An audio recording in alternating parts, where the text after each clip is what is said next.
ఈరోజు అమరావతి ప్రజా రాజధాని, దీన్ని చట్టబద్ధత కల్పిస్తే శాశ్వతంగా ఇబ్బంది ఉండదనే ఉద్దేశంతో కేంద్రానికి మనం పంపించడం, కేంద్రం కూడా ఒక అసెంబ్లీ తీర్మానం ఉంటే బాగుంటుందన్నప్పుడు ఈ ప్రత్యేకమైన సమావేశం పెట్టుకొని ఈరోజు మనం చర్చించాం.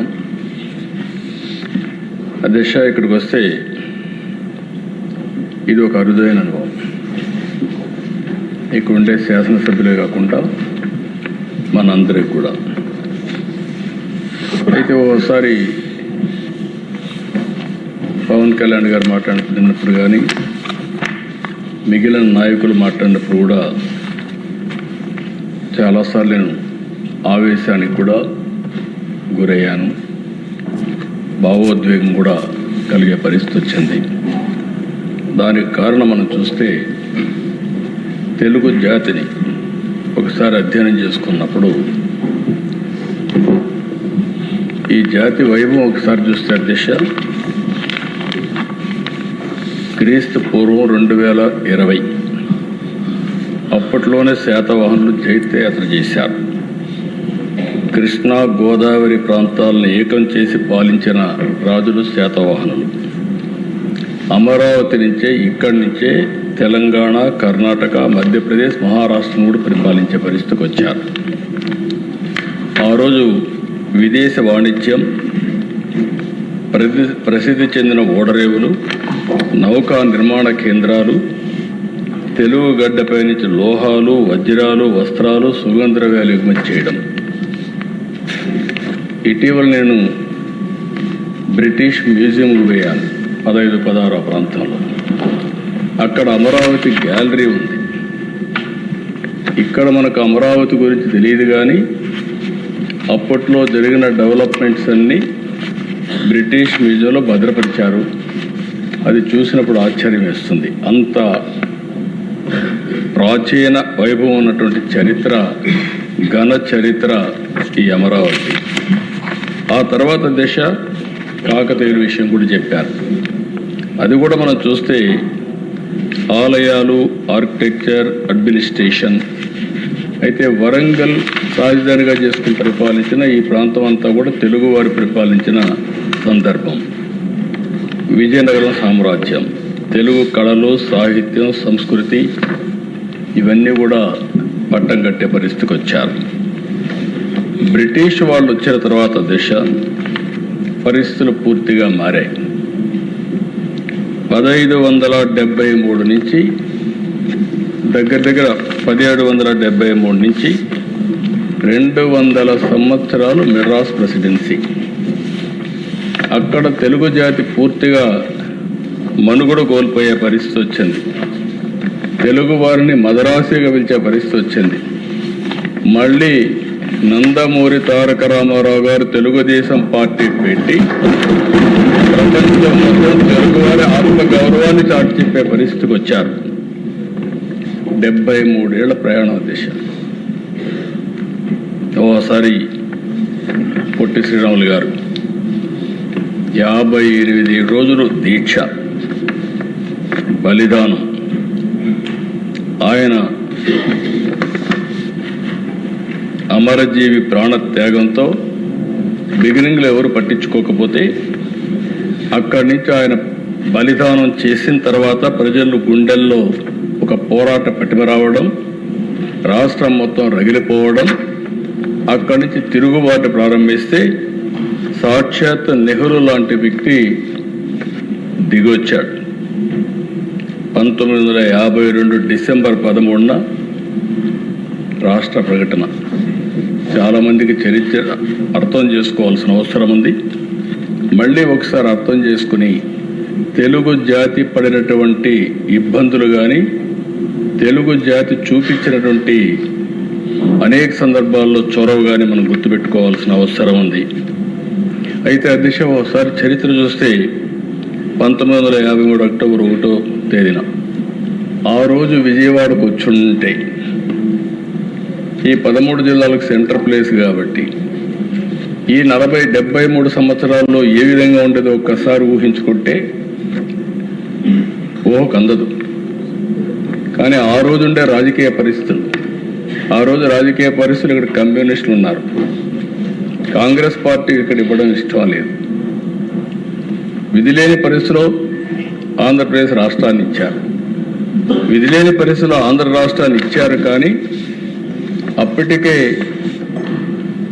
ఇష్టం లేదు కాబట్టి నేరుగా ట్రాన్సిట్ రాజధానిగా కర్నూలులో పెట్టి, మనం అందరం కూడా హైదరాబాద్ పోతున్నాం కానీ తాత్కాలిక రాజధాని కర్నూలులో పెడదామని పెట్టి ముందుకు పోయే పరిస్థితికి వచ్చారు. అంటే అధ్యక్ష, ఆ రోజు కూడా మొదటి భాషా ప్రయుక్త రాష్ట్రం పొట్టి శ్రీరాముల త్యాగ ఫలితం అనేది మనందరం చరిత్రలో గుర్తుపెట్టుకోవాల్సిన అవసరం ఉంది. అంటే తెలుగు వారికి పౌరుషం లేక కాదు, సత్తా లేక కాదు, ఓసారి పోరాడాలనుకుంటే పోరాడే శక్తి ఉంది. అందుకే ఆ రోజు పోరాడిన తర్వాతనే వచ్చాయి. కానీ ఇంకొక పక్కన అధ్యక్ష, మళ్ళీ తెలుగు వారందరూ ఒకటిగా ఉండాలి, ఎప్పుడో ఆ ఫీలింగ్ ఉంది. విడిపోయాం, కలిసాం అనేక సందర్భాల్లో. అంటే ఆ రోజు మళ్ళా అందరూ ఒకటిగా ఉండాలని ఆ రోజు చూస్తే హైదరాబాద్ రాష్ట్రంలో ఉండే ముఖ్యమంత్రి రాజీనామా చేసి సమైక్య ఆంధ్రప్రదేశ్ దోహదం చేసే పరిస్థితికి వచ్చారు బొరుగుల రామకృష్ణరావు గారు. అంటే ఆయన రాజీనామా చేసి నీలం సంజీవ్ రెడ్డి గారిని చీఫ్ మినిస్టర్ చేసి ఆంధ్రప్రదేశ్ రాష్ట్రాన్ని ఏర్పాటు చేసుకునే పరిస్థితికి వచ్చారు. అంటే ఇక్కడ మనం గుర్తుపెట్టుకోవాల్సింది, రాజధానులు కోల్పోవడం, విమర్శలు, వివక్షతలు, అవమానాలు అన్నీ భరిస్తూ వచ్చాం. ఓసారి అది అయిన తర్వాత మీరు చూసినప్పుడు అధ్యక్ష, 1956 నవంబర్ 1న ఆంధ్రప్రదేశ్ రాష్ట్ర అవతరణ, దీనికి కూడా పెద్ద కాంట్రవర్సీ చేశారు. 53లో మొదటిసారిగా రాష్ట్ర అవతరణ పొట్టి శ్రీరాములు గారి త్యాగం. 56లో నవంబర్ 1న ఆంధ్రప్రదేశ్ రాష్ట్ర అవతరణ. మళ్ళీ 2014 జూన్ 2వ తారీఖున 2 రాష్ట్రాలు విభజన. ఏ రోజు జరపాలి ఆంధ్ర రాష్ట్ర అవతరణ అంటే దీనికి సమాధానం లేకపోతే అందరూ ఇది చేస్తామంటే కాదు అని మనం చెప్పే పరిస్థితికి వచ్చాం. అందుకే మొన్న మా డిప్యూటీ సీఎం గారు మేము మాట్లాడుకున్నప్పుడు పొట్టి శ్రీరాములు గారు డిసెంబర్లో ఆత్మార్పణ చేశారు కాబట్టి అప్పుడే జరుపుదామని జరిపి ఆయన కోసం ప్రత్యేకమైన రోజు ఏర్పాటు చేసిన కూటమి ఎన్డీఏ కూటమి అని చెప్పి కూడా నేను మీకు తెలియజేస్తున్నాను. అయితే అధ్యక్ష, నేను ముందే చెప్పాను, తెలుగుదేశం పార్టీ ఆవిర్భావంతో మదరాసి అనే ముద్ర పోయింది. నేను ఢిల్లీకి పోయినా కూడా అంత మునుపంత మీరు ఎక్కడి నుంచి వచ్చారంటే మీరంతా మద్రాసు నుంచి, ఆంధ్రప్రదేశ్ రాష్ట్రం ఉంటుందని అర్థమయ్యేది కదా. కంబైన్డ్ స్టేట్లోనే తెలుగు రాష్ట్రాల గురించి గుర్తించలేని పరిస్థితి.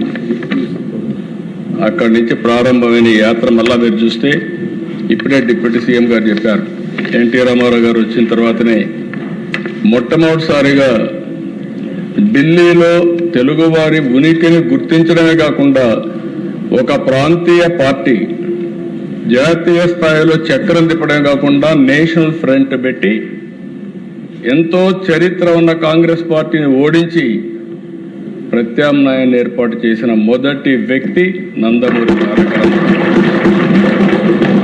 ప్రధాన ప్రతిపక్ష రోల్ కూడా ప్లే చేసే పరిస్థితికి వచ్చాం అధ్యక్ష. సమక్షేమం అవన్నీ నేను అవన్నీ చెప్పడం లేదు అధ్యక్ష. ఇప్పుడు 1995లో నేను మొట్టమొదటిసారిగా ముఖ్యమంత్రి అయ్యాను. అనేక సవాళ్ళు, అనేక సమస్యలు వచ్చాయి. ఇప్పుడే మా మిత్రులు చెప్పినట్టు ఎవరు ఊహించలేదు, హైదరాబాదుకు పశ్చిమ వైపు ఉంటుంది సైబరాబాద్. ఎప్పుడు కూడా సిటీ డెవలప్, ఇప్పుడు కూడా చెప్పారు నజీర్ వీళ్ళంతా, సౌత్ ఈస్ట్లో ఎక్కువ పెరుగుతుంది, అదే మరి వెస్ట్లో పెరగదని. ఇది ఆనవాయితీ కూడా, వాస్తు కూడా అని. ఆ రోజు నేను ఆలోచించిన అక్కడ ల్యాండ్ ఎక్కువ ఉందనే ఉద్దేశంతో వెనక్కిపోతే అక్కడి నుంచి పవన్ కళ్యాణ్ గారు చెప్పినట్టు ఏమీ లేని ప్రాంతంలో, ఎవరు ఊహించని రోజుల్లో ఐటీ వచ్చింది అధ్యక్ష. అప్పటికి మన అదృష్టం ఏంటంటే హైదరాబాద్ అదృష్టం ఏంటంటే హైదరాబాద్గా తెలుగువారి అదృష్టం. 91లో పివి నరసింహరావు గారు తెలుగు బిడ్డ ఆర్థిక సంస్కరణలు ప్రవేశపెట్టారు. అది ఈ దేశానికి దిశ నిర్దేశించే పరిస్థితికి వచ్చారు. అది అందిపుచ్చుకున్నాం. దానిపైన 2020 విజన్ డాక్యుమెంట్ తయారు చేశాం. ఇంటర్నెట్ రెవల్యూషన్ వచ్చింది. ఆ ఇంటర్నెట్ రెవల్యూషన్ అందిపుచ్చుకున్నాం. దాన్ని అందిపుచ్చుకొని ఫస్ట్ మూవర్ అడ్వాంటేజ్ తీసుకున్నాం. అది తీసుకుంటే అధ్యక్ష ఈరోజు చాలా సంతోషం నాకు ఒకసారి అనిపిస్తుంది. చరిత్రలు ఎట్లుంటాయని ఇప్పుడే మీరందరూ కూడా చెప్పారు. చెప్పిన తర్వాత అధ్యక్ష ఇప్పుడే ఒక ఫిగర్ తెప్పించాను అధ్యక్ష. ఆ ఫిగర్ తెప్పిస్తే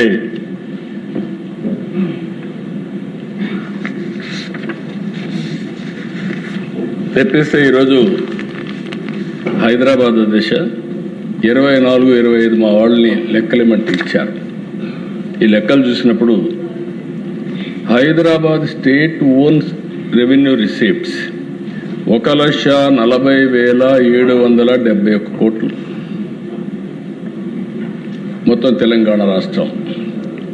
ఇందులో 75% హైదరాబాద్ నుంచి వస్తుందని, హైదరాబాద్ రీజన్ నుంచి. అంటే 1,05,000 కోట్ల రూపాయలు ఒక్క హైదరాబాద్ రీజన్ నుంచి తెలంగాణకు ఆదాయం. అంటే ఈ విషయం మన దగ్గర అక్కడ 1,40,000 కోట్ల ఆదాయం, మంది 95,000 కోట్లు. ఎందుకంటే దశ ఈ విషయంలో కూడా మనం ఒకసారి చెప్పాల్సిన అవసరం ఉంది. ఏం జరిగింది కూడా ఒకసారి చూసుకోవాల్సిన అవసరం ఉంది. ఈరోజు నేను బాధపడడం లేదు. రాజకీయాలు జరుగుతూ ఉంటాయి. అనేక సందర్భాల్లో అనేక విధాల రాజకీయాలు జరిగాయి. ఈ విషయంలో మనం ఒకసారి చూసినప్పుడు ఈరోజు రాష్ట్ర విభజన సమయం. ఇక్కడి వరకు మీరు ఒక్కసారి చూస్తే అధ్యక్ష మధ్యలో కూడా కొన్ని సంఘటనలు జరిగాయి. 69 తెలంగాణ ఉద్యమం వచ్చింది. 1972 జయాంధ్ర ఉద్యమం వచ్చింది. ఈ 2 ఉద్యమాలు అయిన తర్వాత డెవలప్మెంట్ ఇవన్నీ మళ్ళా జరిగాయి. 2000లో మళ్ళా ప్రత్యేక తెలంగాణ ఉద్యమం, 2014లో విభజన వచ్చింది. ఇప్పుడే చాలామంది షేర్ చేశారు. ఆ రోజు నాదెళ్ల మనోహర్ గారు స్పీకర్ మీ స్థానంలో హైదరాబాద్ అసెంబ్లీలో ఉన్నారు. నేను ప్రతిపక్ష నాయకుడిని. ఏ విధంగా పోరాడాము? అందరం పోరాడింది కూడా మీరు ఒకసారి అదే దిశ. నేను ఆ రోజు ఈరోజు ఒకటే చెప్పాను. ఆ రోజు హైదరాబాద్లో సైబరాబాద్ నగరాన్ని ఏర్పాటు చేశాం. తెలుగు జాతి కోసం చేశాం. నేను మొట్టమొదట ముఖ్యమంత్రి అవుతాన దిశ అమెరికాకి వెళ్ళాను. 14 రోజులు తిరిగాను. ఎండ్ టు ఎండ్ తిరిగాను. ఆల్ కార్పొరేట్ జైంట్స్ని కలిశాను.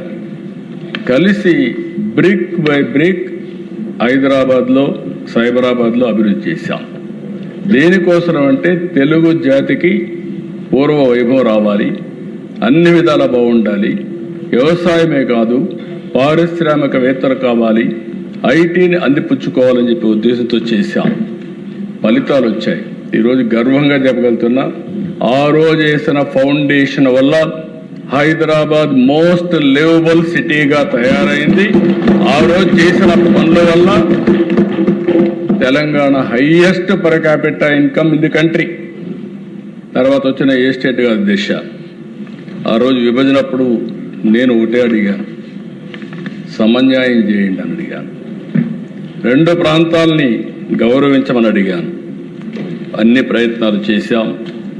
ఆ రోజు కూడా ఇప్పుడుండే ప్రతిపక్ష నాయకుడు కాదు, ఇప్పుడుండే వైసీపీ నాయకుడు పార్లమెంట్లో ఉండే దిశ ఎక్కడున్నాడు ఎవరికి తెలియదు. ఎక్కడ ఆ కెమెరాలకు కూడా తప్పకుండా తప్పించుకొని తిరిగే పరిస్థితికి వచ్చారు. అంటే కనీసం దానిపైన ఒక స్టాండ్ చెప్పలేని వ్యక్తి అని చెప్పి నేను మీ అందరికీ విజ్ఞప్తి చేస్తున్నా. అక్కడి నుంచి మళ్ళీ మనం రోడ్డు మీదకి వచ్చాం. ఇప్పుడే పవన్ కళ్యాణ్ గారు చెప్పారు, మిగిలిన వాళ్ళు కూడా చెప్పారు. అనేక సవాళ్ళు. సంక్షోభాలు, ఎక్కడ కూర్చోవాలో తెలియదు. 5 ఏళ్ళు హైదరాబాద్ కామన్ రాజధాని, 10 ఏళ్ళు. ఆ 10 ఏళ్ల తర్వాత వస్తే మళ్ళీ మనం డెవలప్ చేయలేమనే ఉద్దేశంతో అప్పుడే ఇక్కడికి రావడం.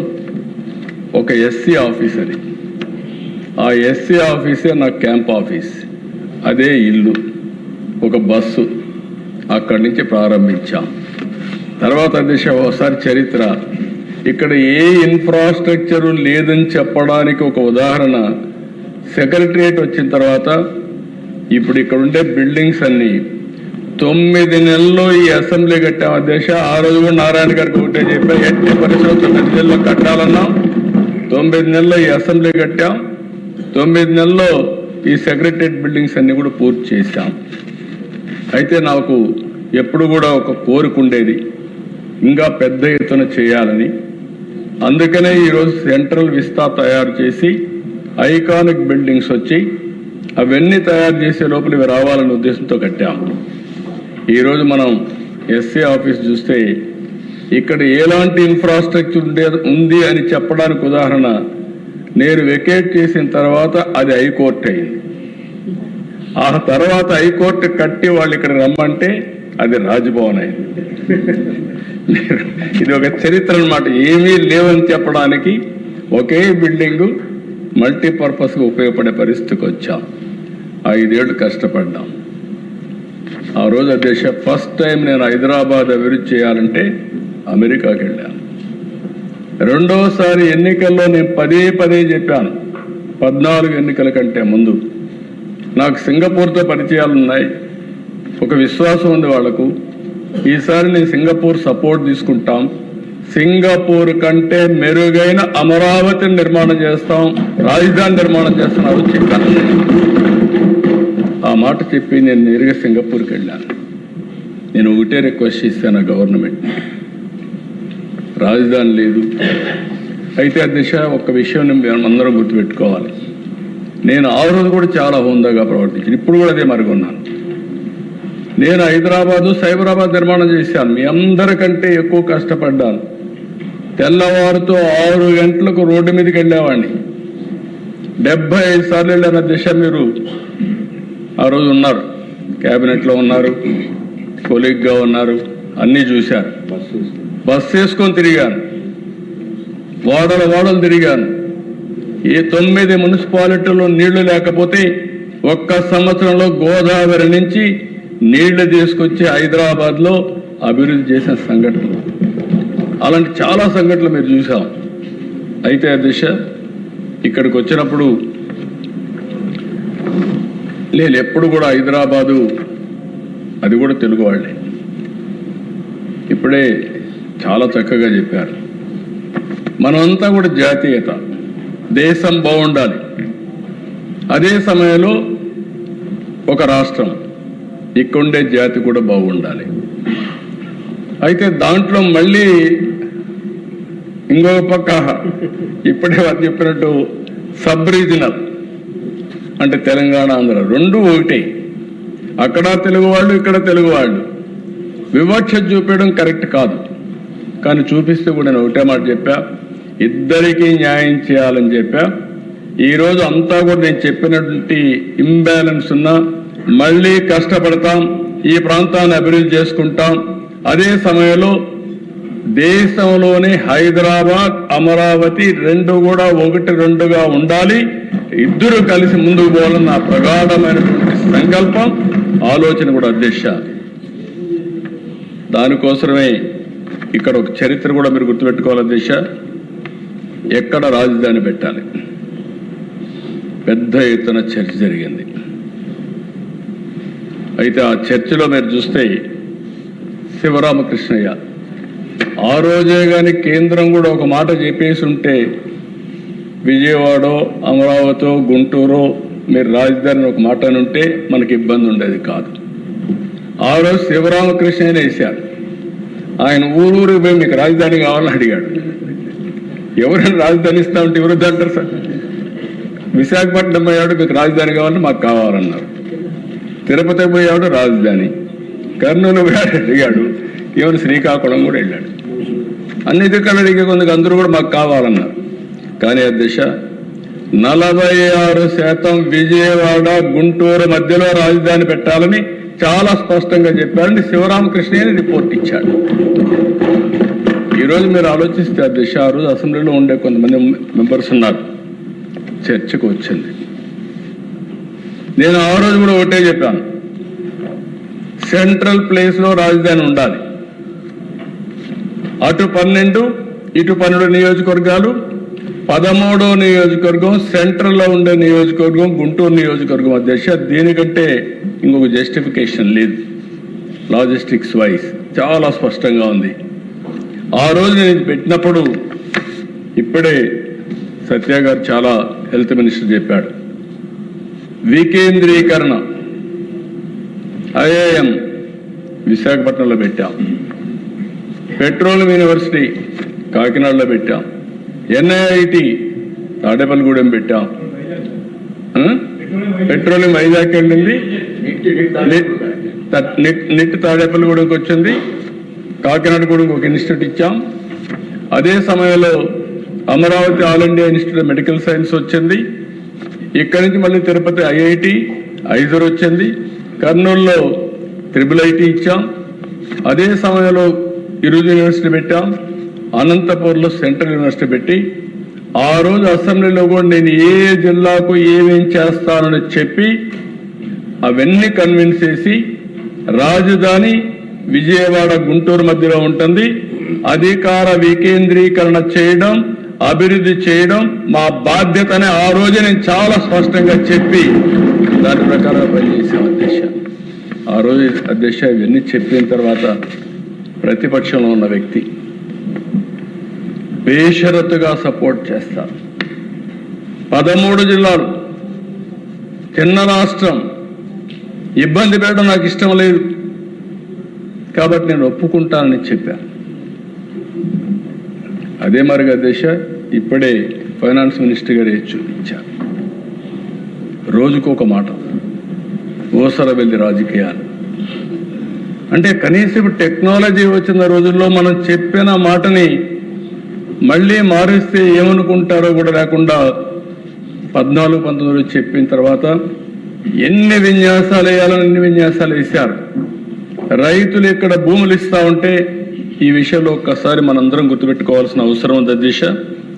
ఇక్కడ మనం గుర్తుపెట్టుకోవాల్సింది ఆ రోజుట్లో ఎక్కడ పెట్టాలని ఆలోచించినప్పుడు చాలా తర్జనభర్జన జరిగింది. నేను కూడా ఒక 100 ఎకరాల్లో ఒక దగ్గర పెట్టేయచ్చు, కానీ అది కాదు నా ఉద్దేశం. ఈరోజు తెలంగాణకు హైదరాబాద్ ఉంది, కర్ణాటకకు బెంగళూరు ఉంది, చెన్నైకి తమిళనాడుకి చెన్నై ఉంది. ఆ రాజధానుల వల్ల ఆ ప్రాంతంలో ఆర్థిక వనరులు సమకూరుతున్నాయి, ఉపాధి అవకాశాలు వస్తున్నాయి. ఇవన్నీ చూసిన తర్వాత తెలుగు వాళ్ళకు కూడా అన్యాయం జరగకూడదు, మనకంటూ ఒక రాజధాని కావాలని ఆలోచించినప్పుడు ఏ ప్రాంతంలో బాగుంటుంది, ఇక్కడ బాగుంటుందని ఆలోచించి ఒక డబ్బులు లేవు, పెట్టుబడులు పెట్టలేము, ఏం చేయాలని ఆలోచిస్తే అందరితో మాట్లాడి వచ్చిన ఆలోచన ల్యాండ్ పూలింగ్ ఆలోచన. ఎవరన్నా ఇస్తారంటే నారాయణ గారు, ఇక్కడుండే ఎమ్మెల్యేలు అందరితో పుల్లారావు గారు అప్పుడు ఉన్నారు, అదే మరి మంత్రిగా ఉన్నాడు శ్రావణ్ కుమార్ అందరితో మాట్లాడితే ఇక్కడ రైతులకు వచ్చి చెప్తే దిశ నా జీవితంలో ఎప్పుడు మర్చిపోలేను. 4-5 మీటింగ్లు మాట్లాడిన తర్వాత 58 రోజుల్లో 34,400 ఎకరాలకు కన్సెంట్ ఇచ్చి 34,000 ఎకరాలు జీరో డిస్ప్యూట్, ఎక్కడా డిస్ప్యూట్ లేకుండా ల్యాండ్ ఇచ్చారు. చాలా మందికి ఆశ్చర్యం వేసింది. ఇప్పటికి కూడా ప్రపంచంలో ఎక్కడా దొరికిందని నేను అనుకోను ఇప్పటికి కూడా. అయితే దానికి కారణం అధ్యక్ష, హైదరాబాద్లో ఎయిర్పోర్టు 5,000 ఎకరాలతో కట్టాం. అక్కడ కూడా ఏమి డిస్ప్యూట్ లేదు. నేను ఒకే మాట చెప్పాను ఆ రోజు హైదరాబాద్లో, మీరు ల్యాండ్ ఇవ్వండి, లిబరల్గా కాంపన్సేషన్ ఇస్తాం, మీరు పక్కన కొనుక్కోండి, ఇక్కడ ఎయిర్పోర్ట్ వస్తుంది, మీరు అభివృద్ధి అవుతారంటే నమ్మకంతో ఇచ్చారు. అదేవిధంగా ఇక్కడ ఈ రాజధాని కోసం ఒక్క మాట మాట్లాడకుండా 33,000 ఎకరాలు ఇస్తే అక్కడి నుంచి ఇవన్నీ కూడా ఈరోజు మనం కూర్చున్న ప్లేస్ కూడా ఆ రైతులు ఇచ్చిందే. ఈ సందర్భంగా మరొక్కసారి ఆ రైతాంగానికి శిరస్సు వంచి నమస్కారాలు తెలియజేస్తాను. ఇది ఒక స్ఫూర్తి. ఆ స్ఫూర్తితో వాళ్ళు ఇస్తే ఇక్కడికి వచ్చినప్పుడు అధ్యక్ష వీళ్ళు మాట్లాడిన మాటలు ఎన్నిసార్లు అధ్యక్ష ఆ టీవీ మీరే చూశారు. నీళ్లుంటే చాలు, 33,000 ఎకరాలు భూమి కావాలన్నాడు. అంటే ఎవరు ఇవ్వరని 33,000 ఎకరాలు ఇచ్చేసిన తర్వాత అదెట్టి ఇచ్చారన్నాడు. అక్కడి నుంచి మళ్ళీ విచిత్రమైన వ్యక్తి అధ్యక్ష కొంతమంది మాట్లాడారు. కానీ ఎలాంటి వ్యక్తి అంటే అలాంటి ఇక్కడ చెరుకు తోటల్లో ఆ రోజుల్లోనే అగ్గిపెట్టే పరిస్థితి వచ్చారు, నిప్పు పెట్టే పరిస్థితికి వచ్చారు. వరల్డ్ బ్యాంక్ లెటర్ల మీద లెటర్లు రాశారు, డబ్బులు ఇవ్వద్దని, సహకరించద్దని. అంటే ఎన్ని విధ్వంసాలు చేయాలనో అన్ని విధ్వంసాలు చేసే పరిస్థితికి వచ్చారు.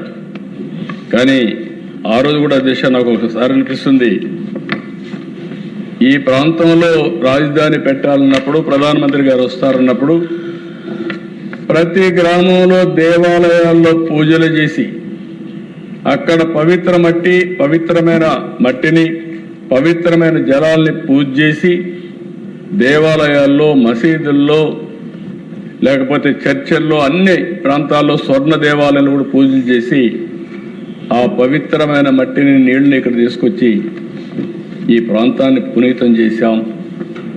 ప్రధానమంత్రి గారు కూడా ఆ రోజు ఇప్పుడు కూడా జ్ఞాపకం దిశ ఆయన చెప్పిన మాట, నేను ఈరోజు ఏదైతే పక్కనుండే రివర్ యమునా నదీ తీరానుండే పవిత్రమైన జలాల్ని అదే మరి పార్లమెంటు దగ్గరుండే మట్టిని తీసుకొస్తున్నా. ఇది పార్లమెంటు దగ్గర మట్టిని తీసుకొచ్చారంటే పార్లమెంటు సాక్షిగా అమరావతిని అభివృద్ధి చేసే బాధ్యత పార్లమెంటు తీసుకుంటుంది, కేంద్ర ప్రభుత్వం తీసుకుంటుందని ఆ రోజే ప్రధానమంత్రి గారు చెప్పారు. అదే భరోసా అని చెప్పి కూడా నేను మీకు తెలియజేస్తున్నాను అధ్యక్ష.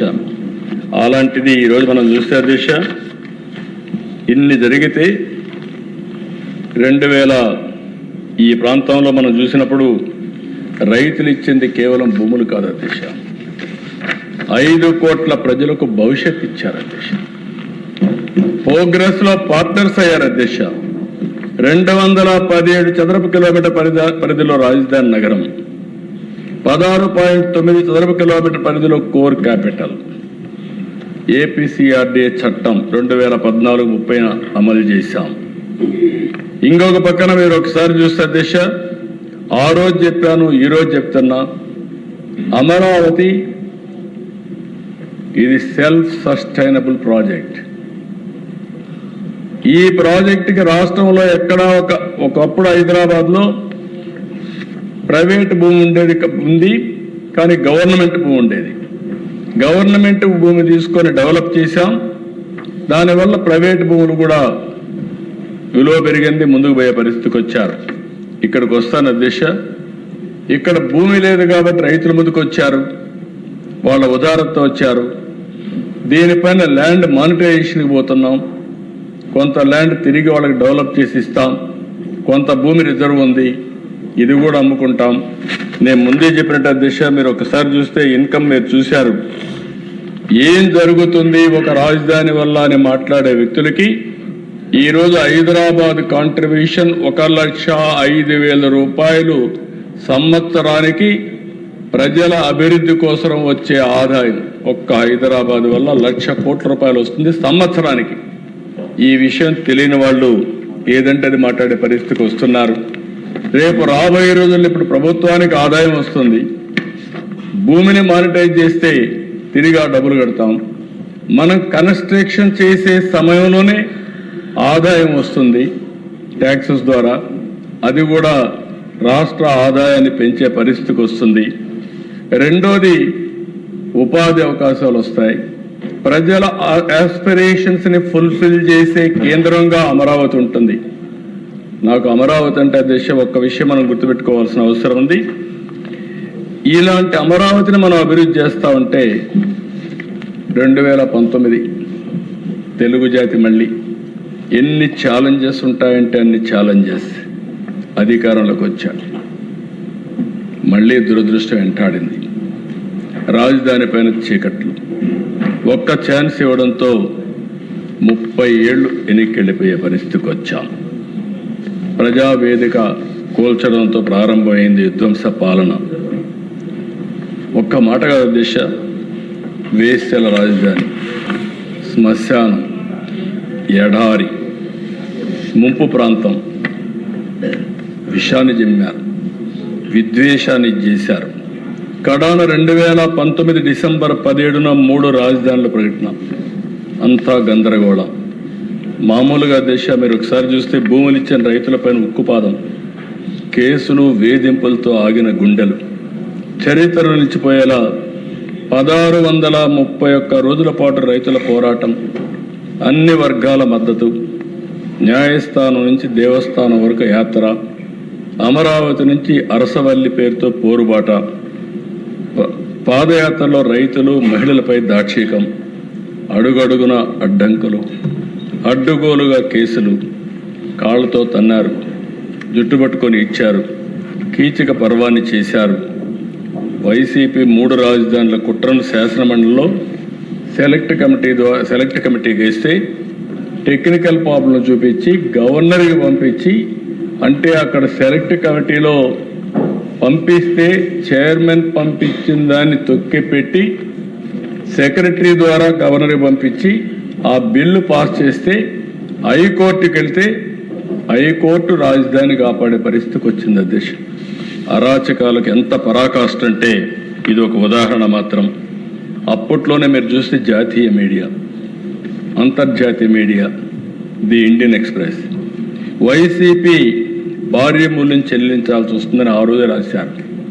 ఆ భారీ మూల్యమే 151 సీట్ల నుంచి 11 సీట్లకు వచ్చే పరిస్థితి వచ్చింది. ఇది మనం చెప్పడం కాదు దిశ.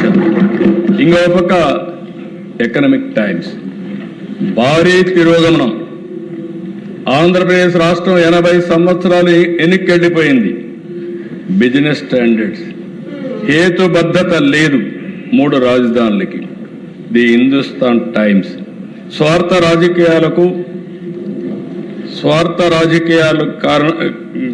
రాజకీయ కారణాలు భవిష్యత్తుకు నాశనం చేస్తాయని చెప్పారు. బ్లూంబర్గ్ అమెరికా నుంచి వాళ్ళు రాసినప్పుడు ఇంకా పెట్టుబడులు రావు, పెట్టుబడులు ఉండేటివి పోతాయంటే అదేవిధంగా మొత్తం పోయే పరిస్థితి వచ్చింది.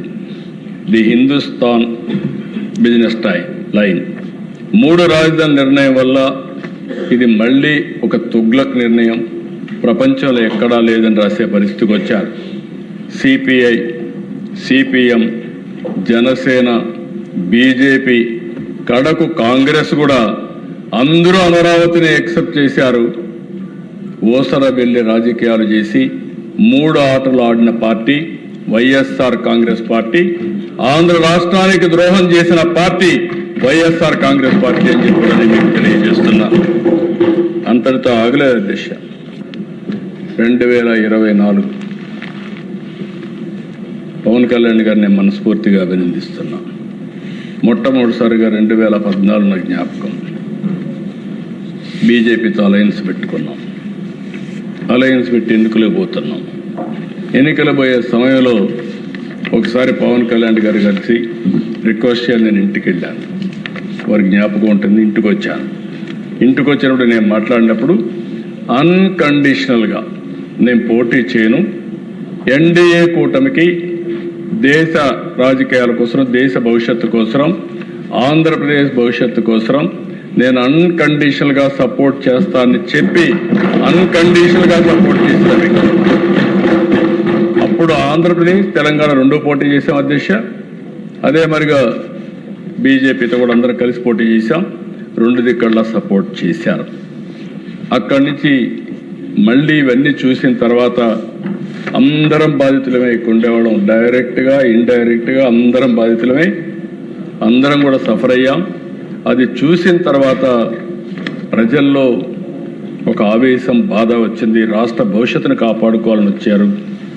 అప్పుడే నేను ముందే పవన్ కళ్యాణ్ గారు మీ జైల్లో ఉన్నప్పుడు చెప్పారు, మేమందరం కలిసి పోటీ చేయాలని నిర్ణయించాం. చరిత్ర దశ.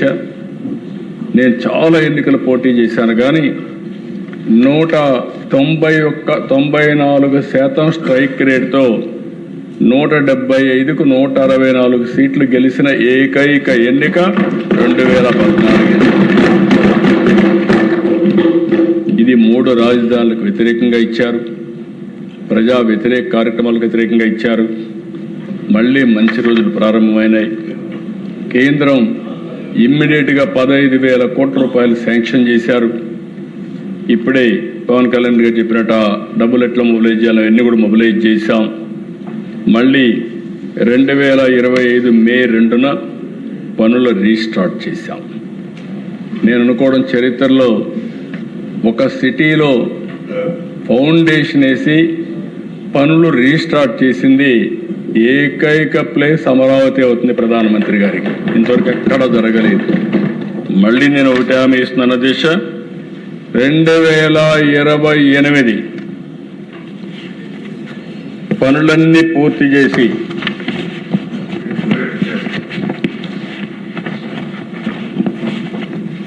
ఈరోజు మొత్తం ప్రధానమంత్రి గారు రీస్టార్ట్ చేసింది 2 మే 2025. మొత్తం trunk roads, layouts, assembly, high court, 5 iconic towers ఇవన్నీ కూడా వివిధ డేట్స్లో పూర్తవుతాయి. ఇప్పుడే నారాయణ గారు అడిగితే క్లియర్గా ట్రంక్ రోడ్స్ అన్ని 27 మే 2027కి పూర్తవుతాయి. లేఅవుట్స్ అన్ని 27 మే 2028కి పూర్తవుతాయి. అసెంబ్లీ 28 మే 2028కి పూర్తవుతాయి.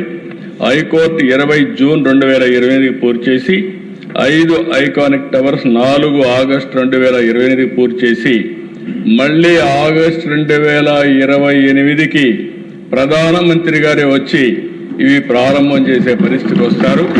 అది కూడా ఇనాగరేషన్ పెడతాం. అంటే ఇలాంటి చరిత్ర ఎక్కడా జరుగుండదు దేశం.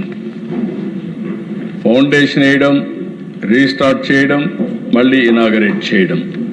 అందుకే అధ్యక్ష ఈరోజు మనందరం గుర్తుపెట్టుకోవాల్సింది 56,000 కోట్ల విలువైన 91 పనులు అవుతున్నాయి. రాత్రింబళ్ళు దగ్గర 30,000 మంది పనిచేస్తున్నారు. అయితే అధ్యక్ష ఈ రోజైనా మారుతారనుకున్నాం. వైసీపీ ఇంకా బుద్ధి మారలేదు. అవే కుట్రలు, అవే కుతంత్రాలు. రాజ్యాంగంలో రాజధాని పదమే లేదంటారు.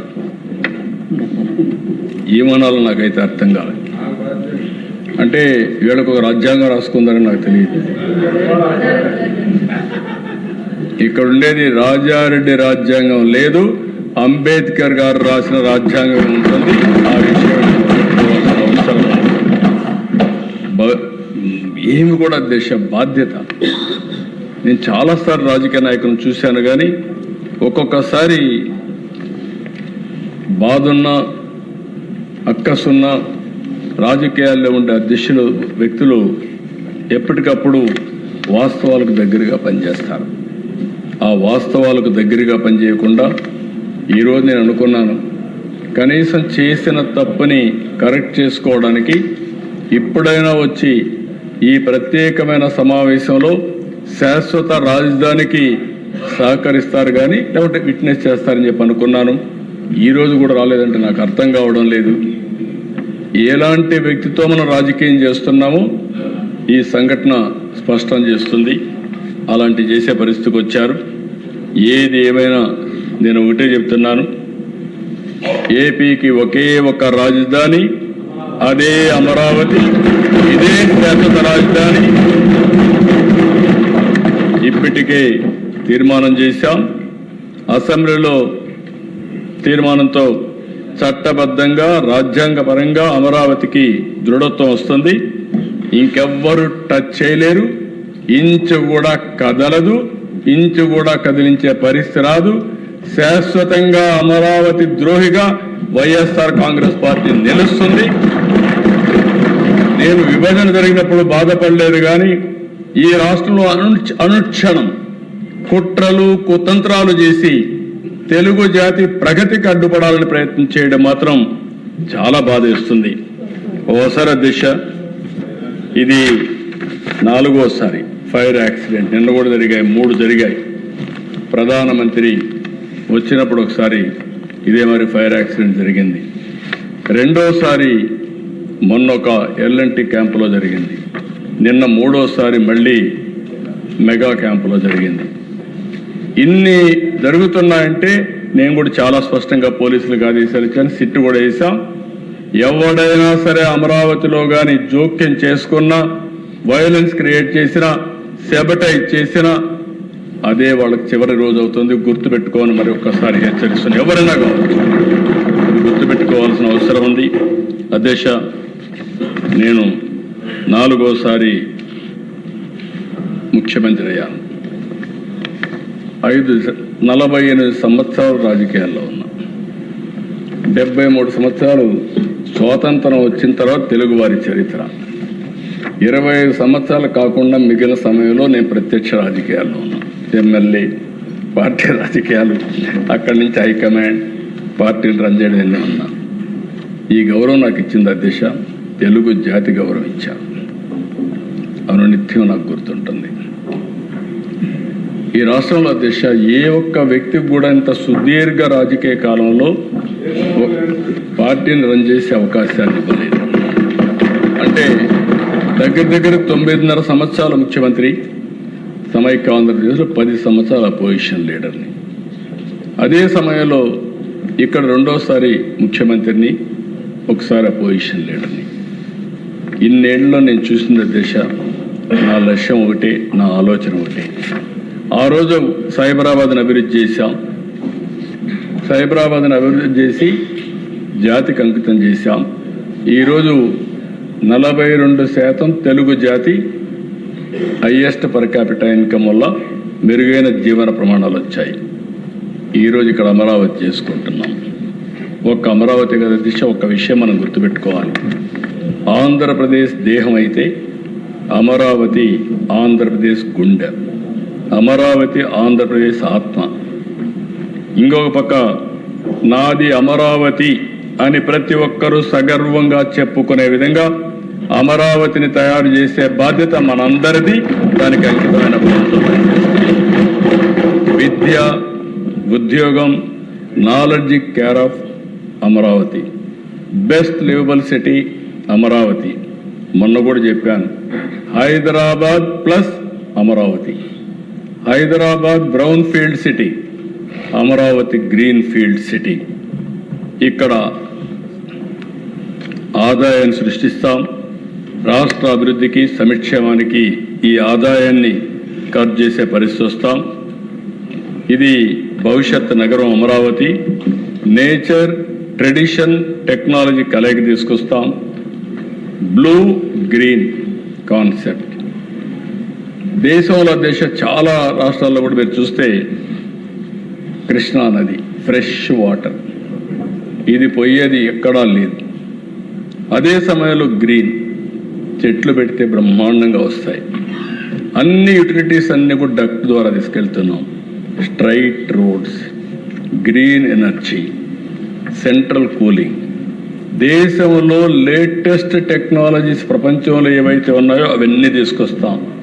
ఇప్పటికే బిట్స్ వచ్చింది, ఎస్ఆర్ఎం వచ్చింది, all India institute of medical science వచ్చింది, అమృత్ వచ్చింది, ఎస్ఎల్ఆర్ఐ వచ్చింది, బిట్స్ వస్తూ ఉంది. ఇది రాబోయే రోజుల్లో ఒక నాలెడ్జ్ హబ్గా తయారవుతుంది. అమెరికాలో సిలికాన్ వ్యాలీ ఉంది, ఇండియాలో క్వాంటమ్ వ్యాలీ ఉంది. ఆ క్వాంటమ్ వ్యాలీ ఎక్కడుందంటే దానికి చిరునామా అమరావతిని మరొకసారి మీకు తెలియజేస్తున్నా. 2025 నాటికి ఇవన్నీ చెప్పాను, పూర్తి చేస్తాం. ప్రపంచం మొత్తం ప్రధానమంత్రి గారితో ఇనాగరేట్ చేస్తాం. దేశంలో ఇప్పుడు ఉండే నగరాలన్నీ ఒకప్పుడు కట్టిన నగరాలు. హైదరాబాద్ ఇటీవల కాలంలో కట్టిన నగరం, అమరావతి ఫ్యూచర్ నగరం, భవిష్యత్ నగరం, వరల్డ్ బెస్ట్ నగరంగా తయారు చేసి ఈ జాతికి అంకితం చేసి దేశమే గర్వపడే విధంగా అమరావతిని తయారు చేసే బాధ్యత మనం తీసుకుంటాం. ఒకే రాజధాని, అభివృద్ధి మాత్రం అన్ని ప్రాంతాలు. గడిచిన కాలంలో మూడు ముక్కలాట ఆడారు, రాష్ట్రాన్ని భ్రష్టు పట్టించారు. ఈరోజు స్పష్టంగా నేను హామీ ఇస్తున్నా, 3 రీజియన్లుగా అభివృద్ధి చేస్తాం. Visakhapatnam region, Amaravati region, Tirupati region వస్తాయి. ఈ 3 కూడా మెగా సిటీలు డెవలప్ చేస్తాం. అన్ని ప్రాంతాలు అభివృద్ధి చేస్తాం. ఇప్పటికే మెగా ప్రాజెక్టులు వచ్చాయి. విశాఖ గూగుల్ ఎవ్వరూ ఊహించలేదు. $15 బిలియన్, 1 గిగావాట్ కెపాసిటీతో డేటా సెంటర్ వచ్చింది. ఏఐ వస్తుంది. ఏప్రిల్లో ఫౌండేషన్ వేస్తున్నాం. 3 సంవత్సరాల్లో ఫేజ్ 1 పూర్తి చేసి విశాఖపట్నానికి అంకితం చేసే జాతికి అంకితం చేస్తాం. నిన్నే Anakapalli RCR Mittal Nissan steel city, ఇది ప్లాంట్ కాదు, ఒక సిటీని నిర్మాణం చేస్తున్నాం. అక్కడ ప్రజలకి మనస్ఫూర్తిగా నమస్కారాలు తెలియజేస్తున్నా. మేము ఒక ప్లాంట్ వస్తుందంటే ఆ ప్లాంట్కు పూర్తిగా సహకరించి ల్యాండ్ ఇచ్చిన రైతుల వల్ల అనేది సాధ్యమైంది. ఆ రైతాంగానికి మనస్ఫూర్తిగా అభినందనలు, ధన్యవాదాలు తెలియజేస్తున్నాం.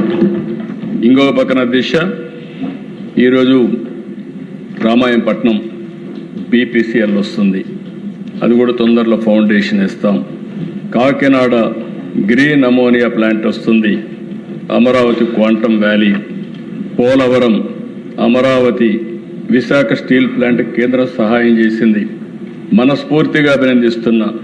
మొన్నటి వరకు విశాఖపట్నం స్టీల్ ప్లాంట్ ఏమవుతుందో దిక్కుదిలిన పరిస్థితి నుంచి ఈరోజు లాభాల బాటలో నిలబెట్టే బాధ్యత ఈ ప్రభుత్వం తీసుకున్నాం. దాన్ని కూడా ముందుకు తీసుకెళ్తాం. పోలవరం నిన్న కూడా రివ్యూ చేశాను. కేంద్ర సెక్రటరీ వచ్చాడు, కాంతారావు వస్తే ఆయన గట్టిగా చెప్పాం. మొత్తం స్ట్రీమ్ లైన్ చేసి డబ్బులు కొరత లేదు. మనకు రాబోయే సంవత్సరం గోదావరి పుష్కరాలు వస్తాయి. గోదావరి పుష్కరాల కంటే ముందు పోలవరాన్ని పూర్తి చేసి జాతికి అంకితం చేసే బాధ్యత తీసుకుంటాం. అది కూడా పూర్తి చేస్తాం. ఉత్తరాంధ్రకు మెగా పరిశ్రమలు తీసుకొస్తాం. రాయలసీమలో సాగునీరు, పరిశ్రమలు, హార్టికల్చర్ తీసుకొస్తాం. నేను మీరు శాశ్వతం కాదు, మనందరం గుర్తుపెట్టుకోవాలి. మనం చేసిన మంచి, మనం చేసిన అభివృద్ధి శాశ్వతం. మనకి ఎప్పటికీ అది గుర్తుండాల్సిన అవసరం ఉంది. అందుకే ఈరోజు చెప్తున్నాను అధ్యక్ష, ఈ తీర్మానం పెట్టినప్పుడు మీ అందరినీ రిక్వెస్ట్ చేస్తున్నా. అమరావతి అజేయం, అమరావతి అద్భుతం, అమరావతితోనే తెలుగు వైభవం. జై తెలుగు తల్లి, జై భారత్, జై హింద్.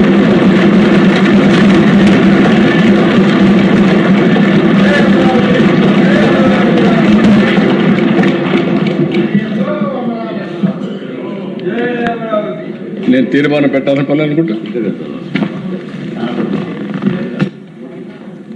ఓకే అండి. గౌరవ ముఖ్యమంత్రి గారు ప్రవేశపెట్టిన తీర్మానం సభా సమక్షంలో ఉంది. అనుకూలంగా ఉన్నవారు అవునానండి, వ్యతిరేకంగా ఉన్నారు కాదనండి. అవునన్నారు.